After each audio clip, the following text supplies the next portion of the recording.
The difference between equality and equity is that with equality, everyone gets the same thing. But with equity, everyone gets what they need. Equitable measurement of learning and education, special education, and behavior analysis requires technology and tools that can adapt to the unique needs and progress of each learner.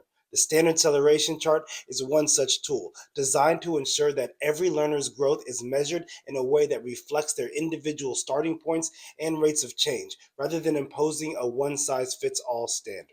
Check this out. In panels A and B, each use equal interval add subtract scales to show two behaviors: high frequency words read and low frequency out of seat.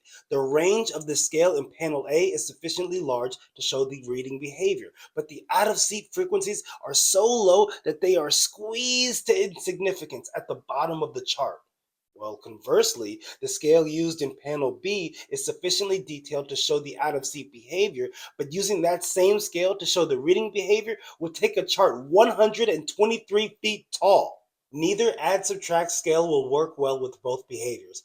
But when the two behaviors are charted with a ratio scale like the Standard Celeration Chart, they both fit nicely and all the little ups and downs in the behaviors are clearly visible. By displaying these data in a way that shows patterns and changes equitably across all frequency ranges, the SCC provides a more accurate and useful visual representation compared to the linear charts.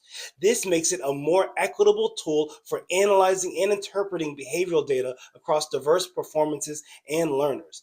The SCC provides equity by focusing on the rate of learning, how quickly or slowly a behavior changes over time, rather than just the absolute level of performance.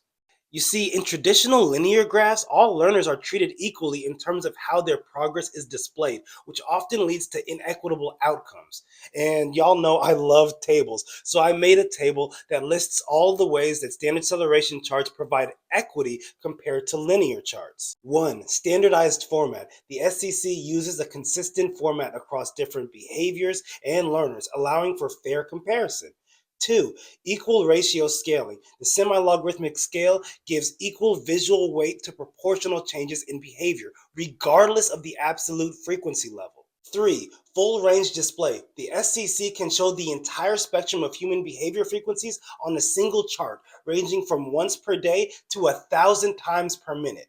4. Acceleration analysis. The chart's design allows for easy visual and quantitative analysis of learning rates across different behaviors and learners. 5. Equal representation of variability. The standard acceleration chart shows equal variability or bounce as equal vertical distances, regardless of the frequency level. 6. Calendar-based timescale. The x-axis uses real calendar time, including weekends and gaps in data collection, providing an accurate representation of time passage. 7. Standardized conventions. The standard acceleration chart has consistent conventions for charting different types of data, interventions, and analyses. 8. Sensitivity to change. It can show small but significant changes in behavior that may be obscured on linear graphs, especially at lower frequencies.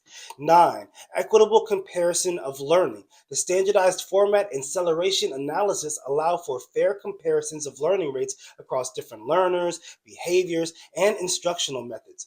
Finally, 10. Inclusive of diverse learners. The SEC's ability to show small changes in learning rates is especially beneficial for learners with disabilities or those starting at very low frequencies. Look, by measuring behavior change on a ratio scale, the standard acceleration chart allows educators and behavior analysts to see the true impact of their interventions.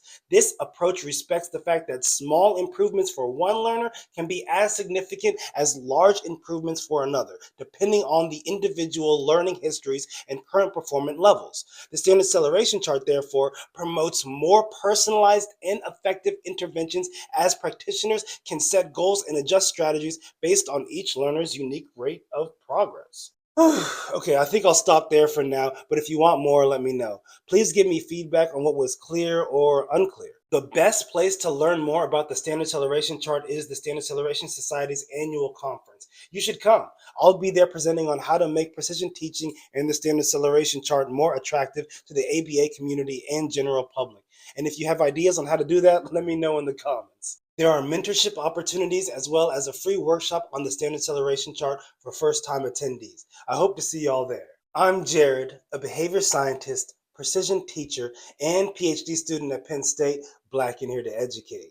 I wonder how many more of these videos I gotta make it to the broader ABA community really understands that they're not gonna be able to gain true equity with their learners until they use the Standard Celeration Chart. It's gonna be a while, but I got you.